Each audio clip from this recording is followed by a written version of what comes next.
3 players up here, despite the awkward finish to that fight. Unicorns of Love putting nades in towards Team Doom on the south side.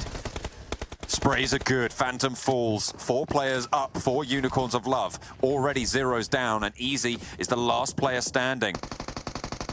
Now Molotov stops the hop out of the window to try and go for some sneaky plays there. There are off angles as well that the Unicorns can start to occupy. How long do they spend on this? Because they still have to get ahead of the curve and get towards that fight, that engagement with 4 Romanian men. Team Doom are down. Gonzo, though, you can see him scouting on the top side there, so really... You say Maxman predicted Pioneer and James predicted Pioneer, though. Things are getting crazy in this lobby. It's Maxman who predicted ARB. It's James who predicted Pioneer. Okay, there you go. Perfect. I think for ARB, though, they have held a really nice angle on this northern side towards Pioneer, and yeah, they are going head-to-head.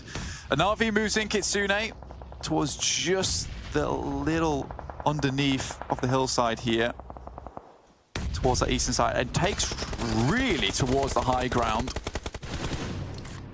Mad Balls, last player. Paid off, and Gonzo finds another, and Pioneer will finish the job. Wow, all right. All of Na'Vi swept out, but Pioneer now have the attention of the Unicorns of Love. 12 eliminations so far on this game. They're looking for more. There was a knock, and that will be waiting to bring it up to lucky 13 for the Unicorns. Death Machine with 2, the only team in the circle fully. Pioneer is really good at scything the wheat, right? You know, getting those third-party knocks, finishing off teams, crippling teams as well, is something they're extremely skilled at. You know, their macro is fairly unrivaled. Fortunately, at least on our angle, the team fighting is good enough, but it's some of these teams who are just mechanically skilled, like Unicorns of Love, they just can't quite contend with them.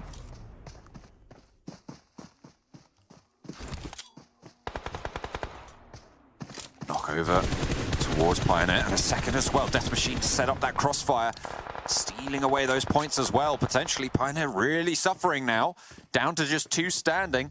Neither of whom are in this next phase circle. Unicorns of Love surround. They smell that blood in the water, and the shocks move on in. Thrash, Black-White, having to fight out with Death Machine all the while, plinking away, sending that lead in. And on the most part, finding the money. Black-White potentially spotting Crypto, who runs down his teammate.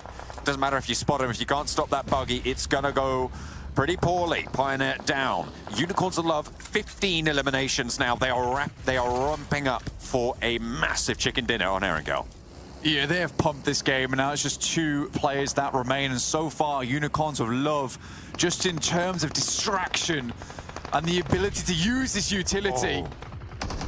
And in goes Crypto for the final blow. Wants to take that challenge. Weapon swap is there, and the spray goes on in. It's Unicorns of Love. 17 eliminations on the game. A rampant victory for the Unicorns to ride strong. And it's the Unicorns of Love to get just that. With Crypto, of course, is the big kind of addition, or the big change that we see here. And I think he's been yet to properly show his... I was about to say guns, but you know what do you know what I mean by that? Like, I think we've not yet seen like the Crypto effect in action here for them. So I'm hoping for that. We haven't seen what kind of caliber player he can be yet here in the Battlegrounds. But let's actually dive into their stats just so you can see who was really standing out. And to be fair, Crypto, you know, second on damage right there. I mean, again, with a 17 elimination victory, you expect to see players to be decently high on damage. But those 9 elims out of Icy, I mean, he's been so quiet. He's been a puddle of water so far.